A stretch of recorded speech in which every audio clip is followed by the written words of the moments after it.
এই একটাই বেয়ারিং এর দাম $1,00,000 পর্যন্ত হতে পারে। এটাকে বলা হয় স্লুইং বেয়ারিং। এগুলো সাধারণত উইন্ড টারবাইন বা বিশাল খনন যন্ত্র যেমন বাকেট হুইল এক্সকাভেটরের ভিতরে ব্যবহার করা হয়। এর কাজ শুনতে সহজ, অত্যন্ত ভারী যন্ত্রকে মসৃণ ভাবে ঘোরানো, কিন্তু বাস্তবে এটি তৈরি করাই সবচেয়ে কঠিন অংশ। প্রথমে শ্রমিকরা বিশাল আকারের একটি স্টিল রিং তৈরি ফর্জিং করে, তারপর বড় বড় মেশিন দিয়ে এর ভিতরের রেসওয়ে, মাউন্টিং হোল এবং গিয়ার দাঁত কাটা হয়। কিন্তু মেশিনিং শেষ হলেই কাজ শেষ না।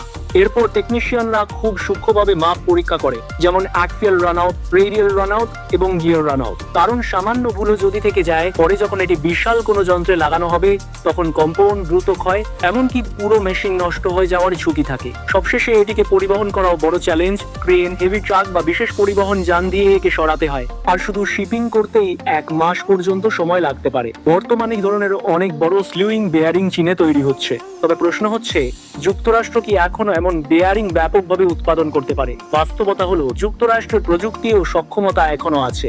সেখানে উচ্চমানের প্রেসিশন ইঞ্জিনিয়ারিং এবং অ্যাডভান্স ম্যানুফ্যাকচারিং সুবিধা রয়েছে, কিন্তু খরচ বেশি হওয়ায় এবং শ্রম ব্যয় বেশি হওয়ার কারণে অনেক কোম্পানি উৎপাদন চীনের মতো দেশে সরিয়ে নিয়েছে।